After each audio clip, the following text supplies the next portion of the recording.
What's up nga pala sa inyo mga guys? Ngayong gabi nga pala may nag-message sa atin at gusto bumili ng ating gapi. Yeah, boy.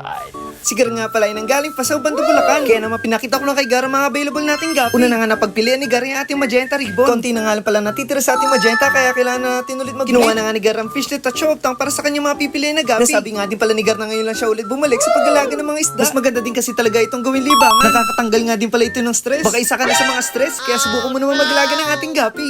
Here it comes.